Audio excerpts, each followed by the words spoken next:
세상에 떠도는 기묘한 괴담들. 첫 번째 이야기, 서울의 달동네에서 어릴 때 실제로 겪었던 실화괴담. 저는 어렸을 때 정말 매일같이 귀신을 보았습니다. 덕분에 지금은 공포 영화는 물론이고 야산에 혼자 들어가도 아무렇지도 않은 담력을 가지게 되었지만 4살에서 7살 때까지 매일 보던 귀신. 그때는 정말 공포였습니다. 당시 저희 집은 서울에 있었지만 북한산에 붙어있는 달동네의 단칸방이었습니다. 집을 나오면 바로 언덕이 보이고 거기로 올라가면 바로 산이었죠.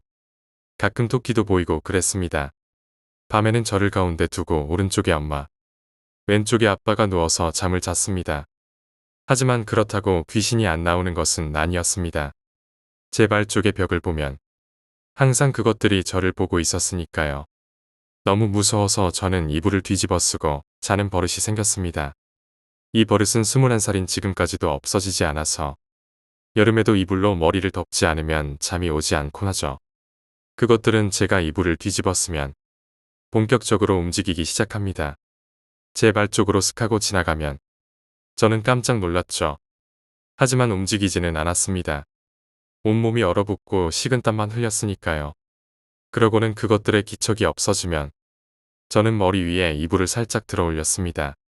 이불 속에서는 숨이 막히고 더웠기 때문입니다. 하지만 그것도 마음대로 못했습니다. 이불을 들추면 그 바로 앞에서 귀신과 마주봐야 했기 때문이었죠. 머리카락 속에서 흰저위가 번뜩이는 그 눈이 아직까지 잊혀지지 않습니다. 귀신은 한둘이 아니었습니다. 저는 매일 밤 서너 마리의 귀신이 제 발쪽 벽에서 스르르 기어나오는 것을 봐야만 했죠. 그때면 양옆의 부모님을 깨우고 싶어지지만 저는 그러지 않았습니다. 왜냐고요? 제가 조금이라도 움직이는 것을 귀신이 보게 되면 그들은 제게 다가오니까요. 그리고 제 얼굴을 똑바로 쳐다봅니다. 그래서 저는 움직일 엄두도 못 내곤 했습니다. 하지만 저는 그때 그것들이 귀신인 줄 몰랐습니다. 귀신이라는 단어도 몰랐고 그냥 무서운 것들이었죠. 유령이란 단어는 알긴 했지만 그건 꼬마 유령 캐스퍼한테나 붙이는 단어인 줄 알았을 뿐이었습니다. 그래서 부모님한테 밤마다 귀신이 보인다고 할 수도 없었죠. 그냥 무섭다고 뭐가 보인다고 때를 몇 번 썼을 뿐. 저희 부모님들은 귀신을 안 믿으시는지라 제가 봤던 것에 거의 신경 쓰지 않으셨죠. 그냥 달래주기만 하셨어요. 8살이 되었고 우리 가족은 다른 집으로 이사했습니다. 중랑구에 방 2개 있는 작은 빌라에 전세를 들었습니다. 어머니는 저를 데리고 도선사에 들르셨습니다. 왜 들렀는지는 기억 안 나지만 엄마는 불교를 믿으셨기에 제가 초등학교에 들어가게 되자 절에 한번 데리고 가셨던 것 같습니다. 그리고 어떤 스님을 만나게 되었습니다. 갑자기 저와 어머니를 불러 세우시더니 이것도 인연이라며 그 자리에서 붓으로 달마 그림을 한 장 그려서 주시더군요. 잘 보관해두고 나중에 다시 만나자고 말씀하셨습니다. 어머니는 그 스님께 감사하다고 몇 번을 말씀하셨죠. 저는 그냥 어리둥절했고요. 집에 돌아와서 어머니는 그림을 어딘가에 보관하셨습니다. 어디인지는 모르겠습니다. 그리고 저는 집 주위의 초등학교에 다니게 되었습니다. 그 동네에서는 귀신도 안 보고 잠도 잘 잤죠. 아무 일 없이 초등학교 2학년이 되었고 그러자 부모님은 1층에 책상이 딸려있는 2층 침대를 사주시면서 방 2개 중 하나를 제 방으로 만들어 주셨습니다. 그 전까지 그 방은 거의 창고로 썼습니다. 그 전에 단칸방에서 살았던지라 굳이 방 1개가 더 필요하지 않았던 것이었죠. 2학년 때부터 저는 침대에서 혼자 잠을 자기 시작했습니다.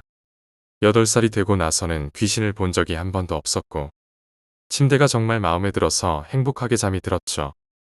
이렇게 아무 일도 없이 시간은 흘러갔습니다. 그리고 3학년이 되어 친구들과 팽이를 돌리며 놀던 시절이 되었습니다. 어느 날 어머니가 아버지에게 집계약 서류인가? 그게 어디 있는지 물어보셨습니다. 아버지는 모른다 하셨습니다. 그리고 어머니는 이상해 하시며 왜 이렇게 서류들이 잘 없어지냐고 하셨습니다. 아버지는 당시 몇 년째 큰아버지와 사업을 하셨고 그래서 그런지 집에 서류가 많았습니다. 그런데 그런 서류가 집안에서 없어졌다가 다시 나오기도 하고 영영 안 나오기도 하는 등의 일이 많았죠. 이상할 정도로 없어지는 서류가 많았습니다. 물론 저는 그때까지 그런 일을 몰랐습니다. 그 나이에 그런 것을 알아 뭘 하겠습니까? 부모님도 제게 물어보지 않으셨고 말이죠. 그러나 그날은 부모님이 온 집안을 다 뒤졌습니다.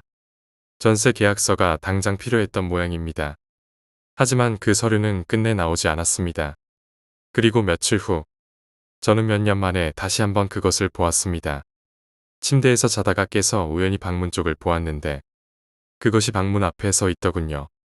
방문 앞에서 가만히 저를 올려다 보고 있었습니다. 하지만 방에 들어오지는 않았습니다. 저는 이불을 천천히 뒤집어 쓰고 살짝 구멍을 만들어 귀신을 쳐다보았습니다. 그것은 계속 움직이지 않고 저를 쳐다보았죠. 그때서야 저는 그 귀신을 똑똑히 관찰했습니다. 예전에는 그 귀신의 키도 잘 몰랐지만 이때는 위에서 아래로 내려다봐서 그 귀신의 키나 생김새를 자세히 볼 수 있었죠. 그 귀신은 조그만 여자아이였습니다.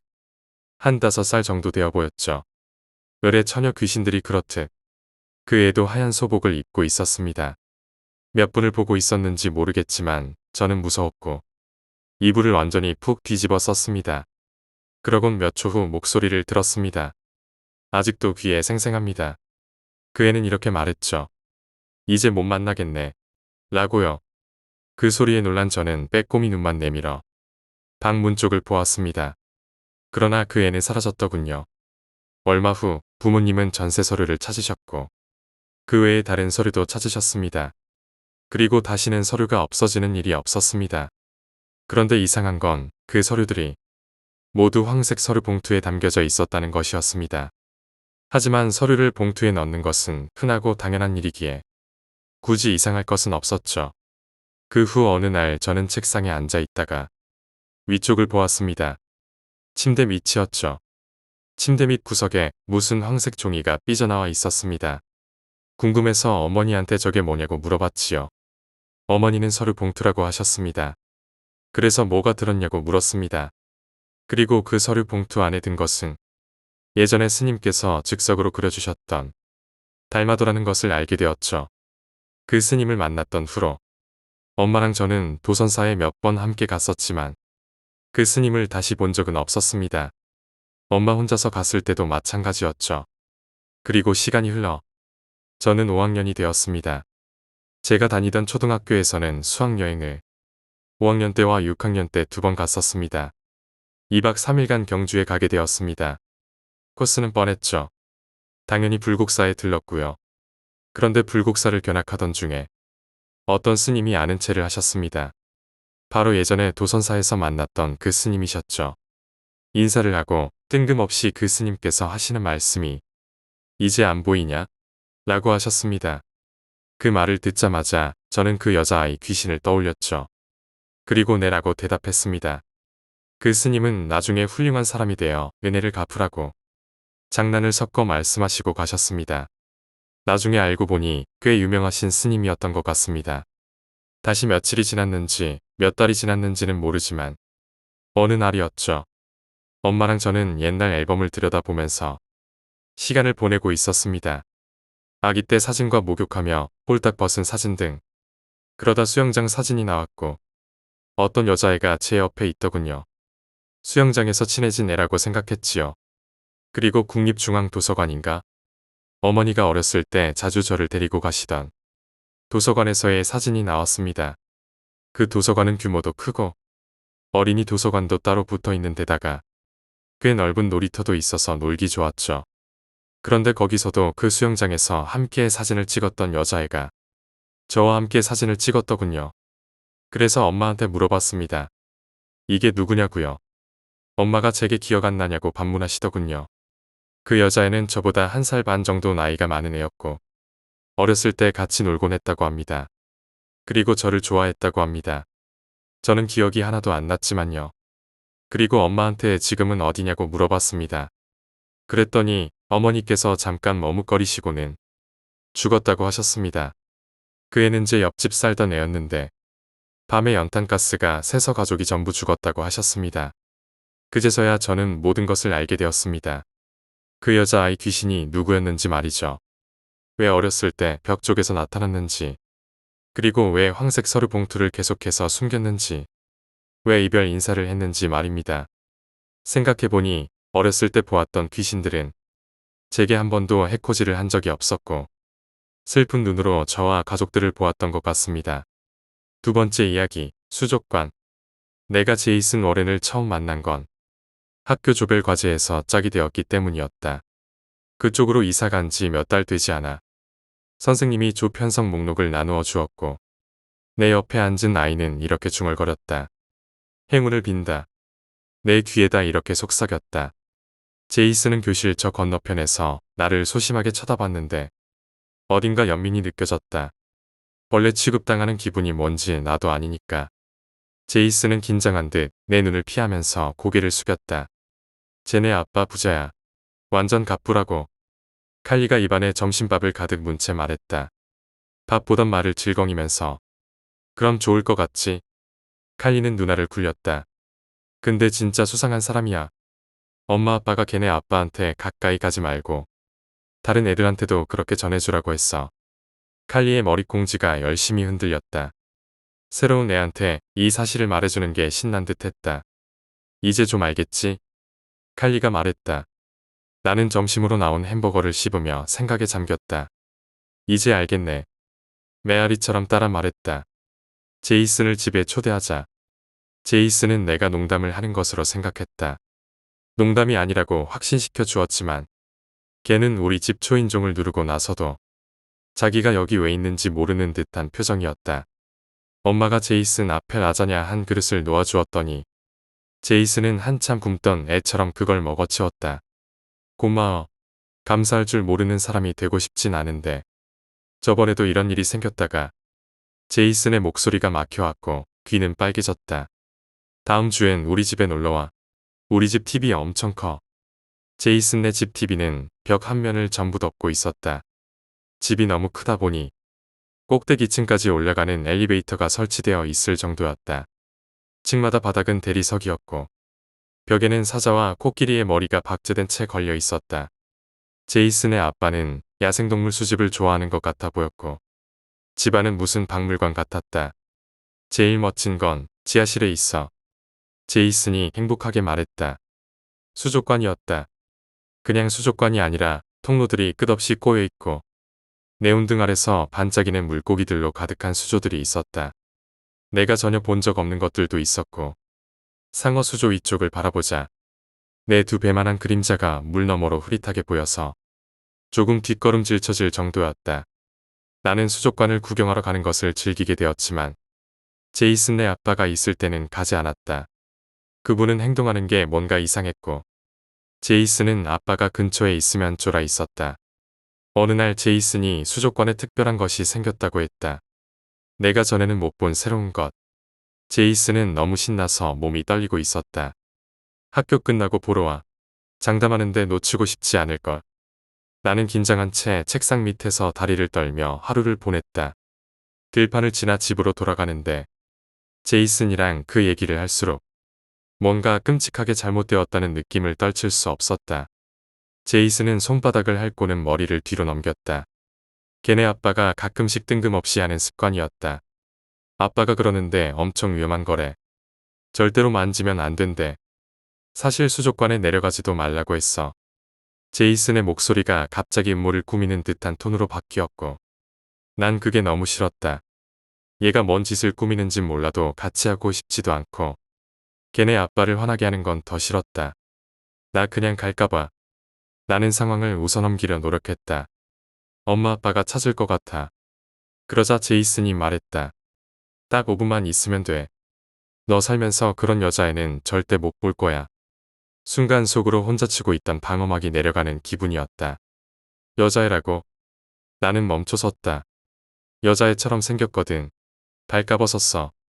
제이슨은 마지막 문장을 속삭이듯 얘기했고 마치 이상한 나라의 앨리스에 나오는 채셔 고양이처럼 씩 웃어 보였다. 그 방은 내가 가보지 못한 뒤쪽에 있었다. 입을 커다랗게 벌린 아구들이 있는 복도를 지나고 수조의 조명빛 사이를 날아다니는 엔젤피시들을 지나가야 했다. 수조는 어두웠다. 나는 차가운 철물 구조의 방 속에서 덜덜 떨었고 제이슨은 불을 켜는 레버를 당기려고 낑낑대고 있었다. 어두운 물속으로 내 시야도 점점 깊어져 갔고 척추를 타고 소름이 끼쳤다. 제이슨이 커다란 소리를 내며 레버를 당겨서 깜짝 놀랐다. 그리고 수조 밑으로부터 새하얗고 작은 빛이 나오기 시작했다. 회색빛 물속에서 떠다니는 여자애를 보자마자 내 심장은 멈추어 버렸다. 빨간 머리카락이 해초처럼 그녀의 얼굴 주변에서 넘실거리고 있었다. 머리카락은 너무 길어서 수조 전체를 소용돌이 치듯이 채웠다. 입이 잘 떨어지지 않았다. 제이슨이 계단 위로 날 끌어올렸고 나는 충격에 빠져서 순순히 따라갔다. 그러다가 탁한 물을 내려다볼 수 있는 수조 위까지 도착했다.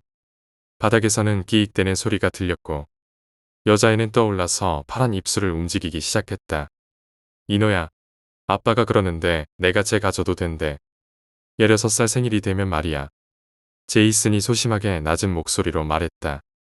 인어는 악몽을 꾸는 것처럼 경련을 일으키며 움직였다. 나무가 삐걱대고 물이 철썩이는 소리들이 들렸다. 나는 좀 더 자세히 관찰하기 시작했는데 그녀의 몸에 여기저기 난 찢어진 상처들을 보자마자 머릿속이 울리는 것 같았다. 걱정하지 마. 아빠가 그러는데 제가 좋아한대. 제이슨, 이건 옳지 않아. 나는 거친 목소리로 속삭였다. 순간 인어의 두 눈이 확 떠졌고 마치 두 개의 달처럼 빛났다. 제이슨은 비명을 지르며 뒤로 나자빠졌다. 갑자기 내 팔다리가 잠에 빠진 것처럼 느껴졌고 나는 수조를 향해 다가가기 시작했다. 물 위에서 무릎을 꿇자 젖은 바닥이 내 청바지의 무릎 부분을 적셔왔다. 인어의 얼굴은 수면 위로 점점 더 가까워졌고 제이슨의 비명 소리는 치직대는 백색 소음 마냥 흐려져 갔다. 그녀의 작은 손끝이 수면을 뚫고 올라오자 나는 숨을 크게 들이마셨다. 나는 공중으로 날아 귀가 찢어질 듯한 소리를 내며 수면을 찢고 들어갈 때까지 그저 밑으로 덤벼들었다. 인어의 머리카락이 나를 감쌌다. 순간 수압 때문에 공황 상태에 빠져버렸다. 공기가 없으니 폐도 비명을 지르는 것 같았다. 물 밖에서 봤던 것과는 전혀 다른 썩어든 얼굴 하나가 내 얼굴 앞에 자리 잡았다. 숨막히는 물 속에서 비명을 내뱉자 나의 마지막 숨결이 코 위로 방울지며 도망쳤다. 그리고 그 모든 것이 한순간 사라졌다. 몇 시간이고 배가 아프다가 토를 해서 개어내는 것처럼 나를 채우고 있던 공포가 텅 비워졌다. 인어의 얼굴은 더 이상 죽은 듯한 모습이 아니었고 이제는 수많은 여자들의 얼굴을 하고 있었다. 1000명까지도 보이는 것 같았다. 그 얼굴들이 내 앞에서 둥둥 떠다녔고 두려워해야 하는 건 알았지만 나에게 남은 건 뼈저리게 아픈 슬픔뿐이었다. 그녀는 짐승처럼 가두어져 있었다. 그녀에게 남은 거라곤 이제 노예로 사는 삶뿐이었다. 그녀의 자매들이 쉬면 속에서 그녀를 향해 소리쳤고 나는 그들의 바쁘게 움직이는 입을 보았다. 전부 볼 수 있었다. 제이슨의 아빠가 기계로 인어를 집어 수조로 넣으면서 그녀의 살은 찢어졌고 목에 박힌 마취총 바늘은 그녀의 뼛속부터 체력을 고갈시켰다. 몇몇 장면에서는 제이슨 아빠의 친구들도 보였고 술 냄새는 무슨 화학약품 수준이었지만 물은 한 방울도 없어서 그녀는 질식하며 숨을 허덕였다. 점점 불편해져서 나는 물속에서 힘겹게 팔다리를 움직이며 말을 하려고 노력했다. 나는 저들의 편이 아니야.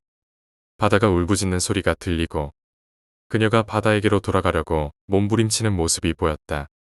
어두운 소금물 속에서 내 입 밖으로 나오는 거라곤 은색 거품들 뿐이었다. 아까 여자의 하나가 물속에서 힘없이 갇혀서 남자의 2명이 자기를 쳐다보는 것도 막지 못한다는 얘기를 듣고 어떤 생각을 했는지에 대해 수치심과 후회가 물밀듯이 몰려왔다. 나는 간절하게 손을 뻗었고 무언가가 잡혔다. 그녀의 머리카락. 붉은색의 그것은 내 손목에 감겨왔지만 나를 올가매려는 것은 아니었다. 그녀는 내 손목을 잡은 채 차갑고 딱딱한 유리에 손이 닿을 때까지 이끌어 주었다. 아주 잠깐이지만 우리는 거울에 비친 우리를 보았다. 무한한 별빛 물결 속에 떠있는 여자아이와 남자아이. 갑자기 그녀의 손이 내 손 안으로 미끄러져 들어왔고 그것은 거울이 아니었다는 걸 깨달았다. 손가락 하나가 수조의 유리에 닿았을 뿐인데 어떻게 된 일인지 모르겠지만 아주 미세한 금이 가는 것이 눈앞에 보였다. 그 모든 이들의 손이 느껴졌다. 내 손을 잡은 1000개의 손과 함께 나는 눈을 감고 유리를 다시 한번 두드렸다. 우리는 쏟아져 내려갔다. 몸이 거꾸로 뒤집어지고 세상도 거꾸로 뒤집어졌다. 기쁨에 젖어 세상이 떠나가라 지르던 그녀의 비명. 수조의 유리조각이 내 다리에 박힐 때 고통에 눌려 내지른 나의 비명. 그 모든 것은 결국 사라져 가다가 결국 침묵만이 남게 되었다. 뒤돌아보자 제이슨이 보였다. 얼굴은 눈물 때문에 빨개지고 퉁퉁 부어 있었다. 우리는 다시 수족관에 혼자 남겨졌고 그곳에는 수조의 잔해에서 흘러내리는 물밖에 없었다. 인어는 사라져 있었다. 우린 한동안 조용히 앉아 우리가 방금 무슨 짓을 한 건지 생각했다. 사흘 후 제이슨의 아빠가 실종되었다.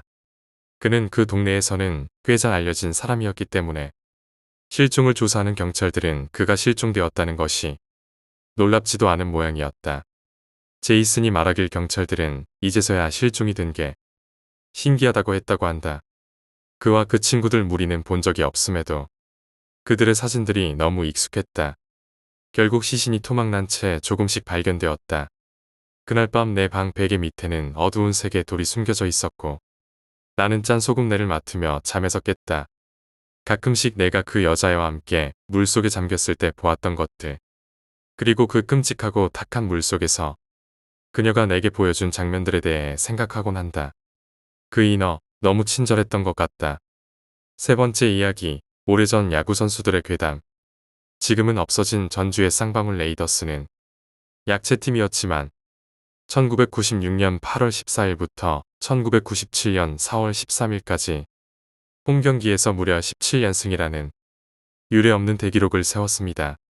그런데 쌍방울의 홈 17연승의 신화에는 김성근 감독의 지도력과 쌍방울 선수들의 투혼 외에도 귀신의 장난 덕분이라는 소문이 돌았는데 그 이유인즉슨 쌍방울과 시합을 위해 전주에 원정 오는 팀들은 원정 숙소인 전주 코어 호텔에서 머물렀는데 이 코어 호텔에서 귀신을 봤다는 선수들이 속출했던 것이죠. 전주 코어 호텔에서 이상한 일이 일어난다는 소문은 1992년부터였는데 전주 원정 경기를 위해 코어 호텔에서 머물고 오비 베어스의 주전타자 김영석과 김상호가 맥주를 잠깐 마시고 방으로 들어오다가 깜짝 놀랐는데 표정이 전혀 없이 정체불명의 여성이 침대에 서서 그들을 쳐다보고 있었다고 합니다. 김영석과 김상호는 소스라치게 놀라서 옆방의 동료들을 불렀는데 감독과 동료들은 김영석과 김상호가 술에 취해 헛것을 본 것이라며 면박을 줬고 그냥 잘못 본 거니 하고 넘어갔다고 합니다. 이후 1994년 코어 호텔에 머물던 오비의 포수 박현영이 방에서 자고 있다가 이상한 느낌이 들어 잠에서 깼는데 그가 누워있는 침대 바로 옆에 검은 옷을 입은 남자가 서 있었다고 합니다. 박현영은 도둑인지 알고 남자를 쳐다보다가 소스라치게 놀랐는데 그 남자의 눈과 코 그리고 입이 없었고 박현영은 너무 놀라서 몸이 굳어져 숨만 크게 쉬고 있었습니다. 그러자 박현영의 신음소리를 듣고 옆에 자고 있던 김상호가 깨어났고 전에도 귀신을 본 김상호는 전주에 오기 전 점쟁이에게 받아온 귀신 퇴치 부적을 꺼냈는데 갑자기 침대가 무지막지하게 흔들렸고 둘은 황급히 방을 뛰쳐나왔다고 합니다. 그 후 한 달 뒤에도 김상호는 자다가 여자 귀신에게 목을 졸렸다고 합니다. 이후 오비 선수들 사이에서는 전주 코어 호텔에 귀신이 있다는 소문이 퍼졌고 이 탓인지 전주의 원정 경기에선 유독 패배를 많이 했는데 이것이 귀신 탓이라는 소문이 돌았습니다.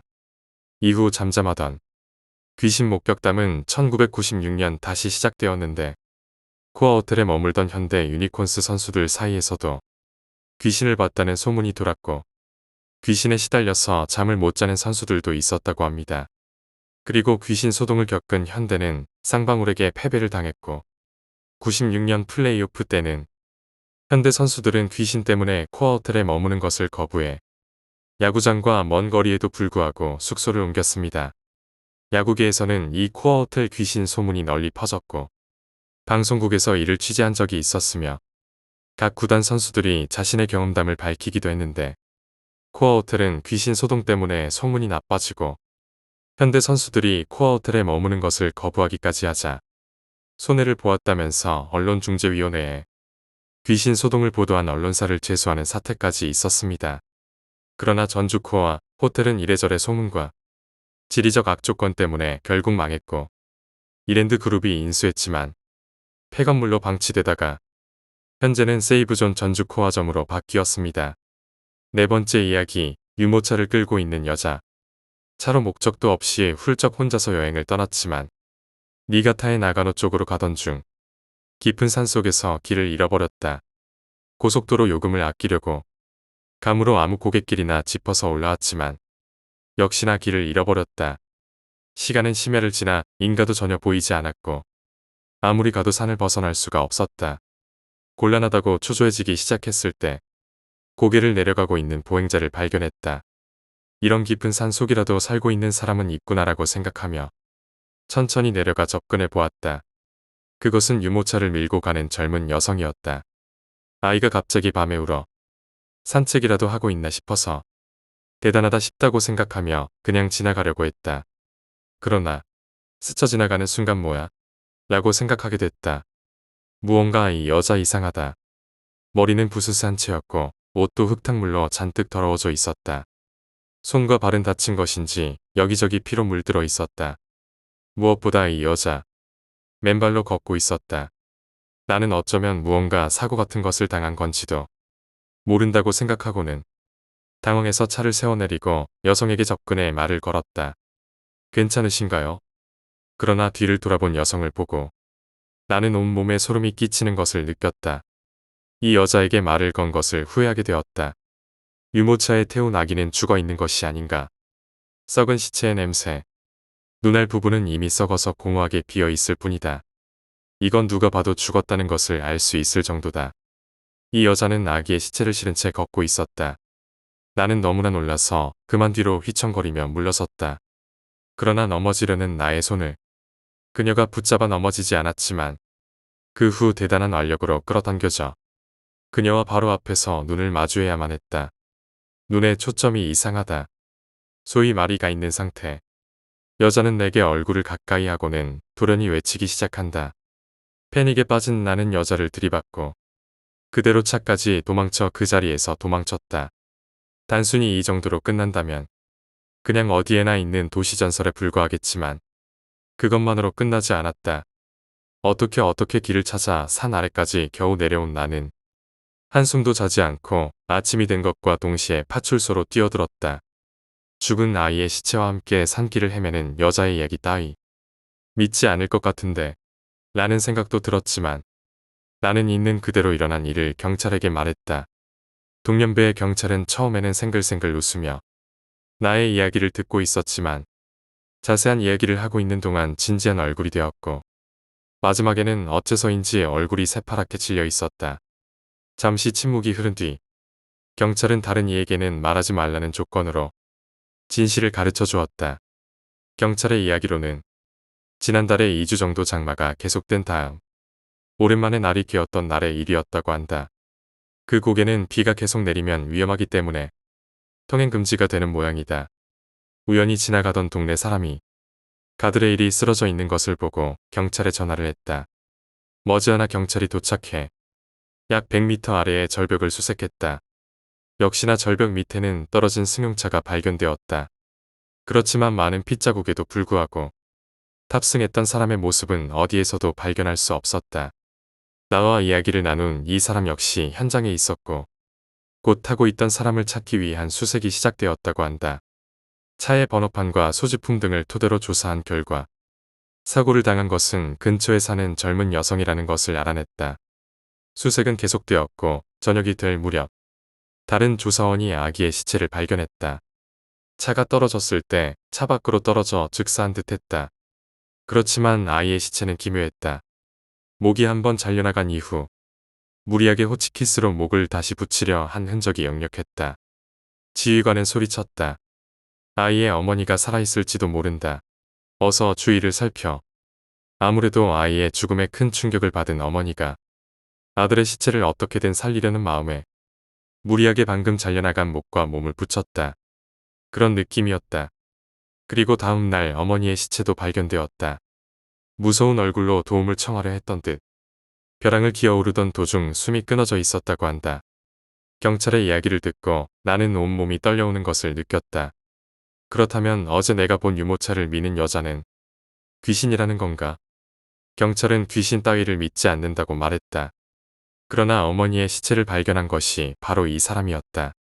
너무 지독한 모습으로 죽은 시체에 충격을 받은 것인지 한동안은 정신적으로 불안정해져 밤길에서 여자의 목소리와 유모차를 미는 소리를 듣거나 방에서 자고 있노라면 여자가 창문에서 들여다보고 있거나 해서 완전히 곤란했어요.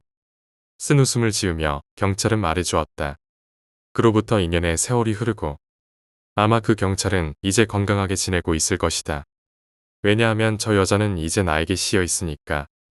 벽장 안에서 밤새도록 나를 노려보고 있거나 아기의 울음소리가 들려온다. 도대체 왜? 그때 그 여자는 내게 도움을 청한 것이었는데 내가 거절한 것이 되어서? 아니면 이 이야기를 듣는 사람에게 그녀가 옮겨가기 때문에. 그렇다면 다음은 당신이다. 5번째 이야기, 귀신 들린 동창회. 어느 날 동창회 소식을 알리는 연락이 왔습니다. 중학교 동창회로 20살 때 한 번 만났던 친구들입니다. 어느덧 10년이 지나 이제는 30이 되었습니다. 어릴 적에 친하게 지내던 친구들도 이제는 왕래가 뜸해졌지요. 오랜만에 만나 옛정을 되살리고 싶어 참석하기로 했습니다. 동창회 당일에는 꽤 많은 친구들이 나와서 왁자지껄 사는 이야기도 늘어놓고 어릴 적 추억도 풀어놓았습니다. 정말 즐거운 모임이었습니다. 30살쯤 되니 아저씨 아줌마가 된 친구들도 있고 머리가 벗겨진 친구도 있습니다. 새삼 다들 나이를 먹어가고 있다는 것을 절실히 느꼈습니다. 나 스스로가 아저씨가 됐다는 것은 애써 무시하면서 말입니다. 결혼한 친구들이 꽤 많아서 아직 미혼이었던 나는 조바심이 나기도 했지요. 담임 선생님께도 연락을 드렸던 모양이지만疾병 때문에 거동이 어려우셔서 아쉽게도 오지 못하셨습니다. 식사하는 곳에서 가볍게 1차를 마친 뒤 2차는 술집으로 향했습니다. 절반 정도의 인원이 2차에 참여했습니다. 나도 다음날 일이 없었기에 조금 과음해도 괜찮다는 생각으로 2차에 따라갔죠.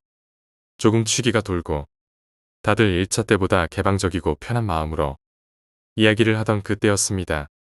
새로운 참가자가 나타났습니다. A였습니다.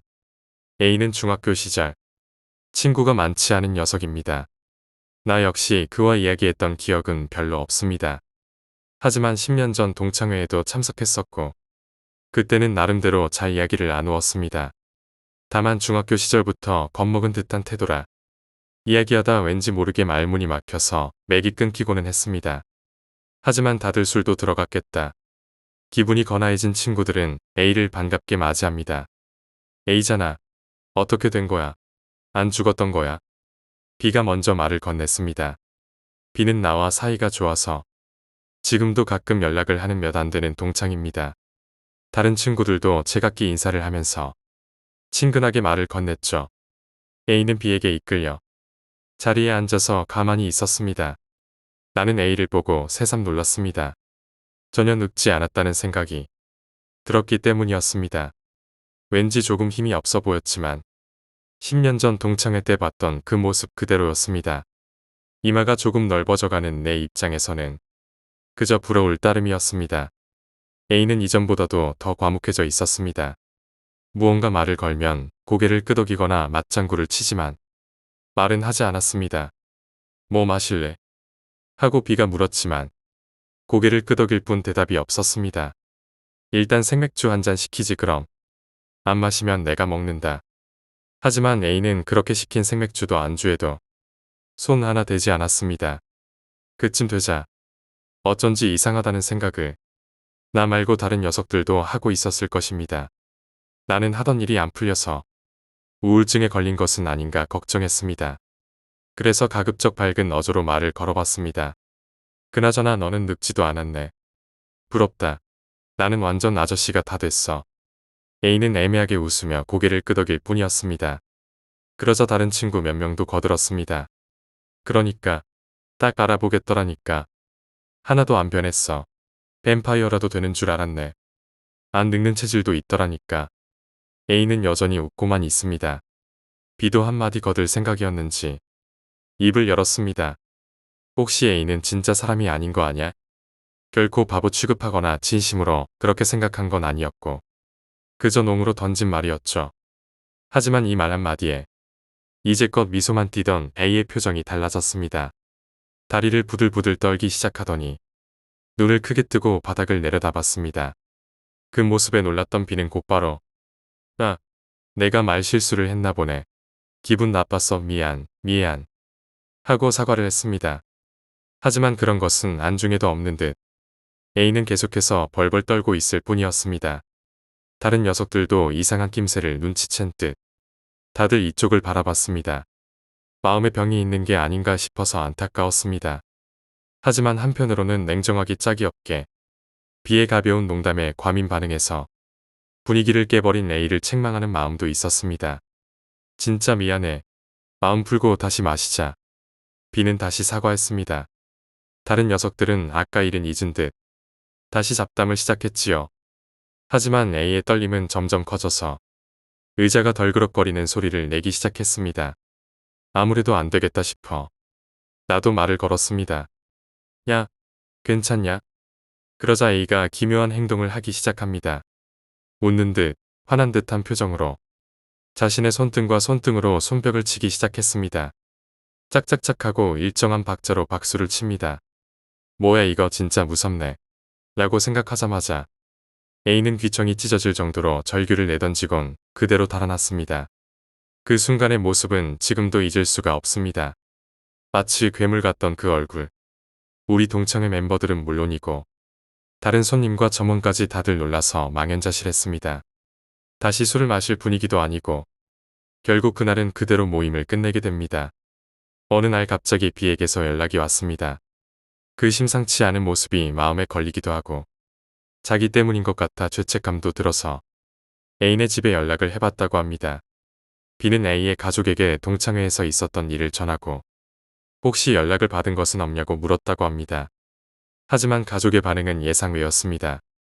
그것이 사실인지 어디 있는 가게인지 되묻더니 한참 있다. A가 10년 전에 실종됐다고 말하더라고요. 10년 전 동창회가 있고 얼마 지나지 않아 실종됐었다고 합니다. 이번 동창회도 연락을 받기는 했지만 가족들은 바빠서 답장을 잊고 있었죠. 10년 전 사라진 A가 동창 중에 누구와도 연락이 없던 A가 어떻게 동창회 2차 자리를 알고 찾아온 것일까? 나는 견딜 수 없는 기분에 사로잡혔습니다. 돌이켜보면 10년 전 동창회 때 A가 말문이 계속 막혔던 것은 사실입니다. 무언가를 말하고 싶은데 꺼내놓지 못해서는 아니었을까. 그로부터 2년이 지났지만 아직도 A는 행방불명 상태라고 합니다. 건강하지는 않더라도 부디 어디에선가 살아있기만을 간절히 바라고 있습니다. 6번째 이야기, 수로괴담. 대학 시절 이야기입니다. 대학교는 집에서 좀 떨어진 곳에 있어서 근처 아파트 1층 방에서 자취를 시작했습니다. 수로가 많은 거리였기에 살고 있던 아파트 뒤쪽에도 폭 5m 정도의 수로가 있습니다. 창문을 열면 바로 수로가 내려다 보였지요. 수로에는 잉어가 많이 헤엄치고 있어서 종종 창문을 열고 빵 찌꺼기 같은 걸 던져주곤 했습니다. 어느 날 밤 문득 눈을 떴습니다. 시계를 보니 새벽 3시를 지난 터였습니다. 자다가 새벽에 깬 것은 처음이었기에 왜 이런 시간에 눈을 떴을까 의아해하던 찰나 창밖에서 찰박하고 희미하게 물소리가 들려오는 걸 깨달았습니다. 잉어가 튀어오르기라도 하는 건가 싶어서 창밖을 보았습니다. 커튼 너머로 사람의 형태를 한 무언가가 창문에 달라붙은 채 조금씩 올라오는 게 보였습니다. 창밖에는 사람이 서 있을 공간 따위는 없습니다. 창문에 딱 붙어 올라오고 있는 것을 보자 사람이 아니라는 게 느껴졌습니다.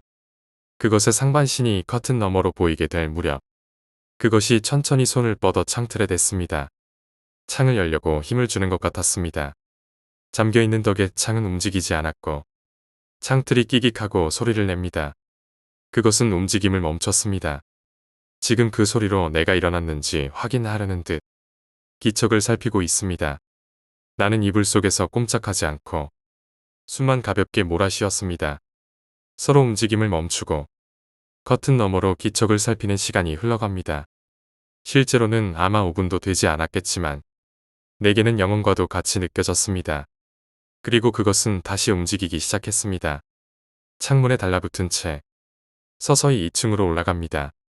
잠시 뒤 이놈의 발끝만이 보일 무렵 2층 창문이 열리는 소리가 희미하게 들려왔습니다. 그리고 커튼 너머로 놈의 발끝마저 보이지 않게 되었습니다. 나는 그 놈이 2층 방에 천장 바로 위에 있다는 것을 확신했습니다. 2층에 살고 있는 사람이 어떻게 되었는지는 이미 나와는 상관없다고 생각했습니다. 단지 움직이지 않은 채 호흡조차 한없이 얕게 쉬면서 윗방의 기척을 엿보고 있을 뿐이었습니다. 아침이 올 때까지 나는 미동도 않은 채 오로지 기척을 죽이고서 윗방의 기척을 살폈습니다. 그 사이 윗방에서는 소리 하나 나지 않았습니다. 7시가 지날 무렵에 옆집 셀러리맨이 문을 열고 나오는 소리가 들립니다. 나는 뛰쳐나가서 잠옷 차림으로 그 뒤를 따라갔습니다. 큰 길로 나와서 친구에게 전화를 했습니다. 그 이후 한동안 친구네 집에 묵다가 다른 곳으로 이사했습니다. 몰인정한 이야기일지도 모르지만 윗집의 사람이 어떻게 되었는지 그때 수로에서 올라온 게 무엇이었는지는 모릅니다. 어쩌면 아예 확인하지 않았기 때문에 살아남은 것인지도 모르겠습니다.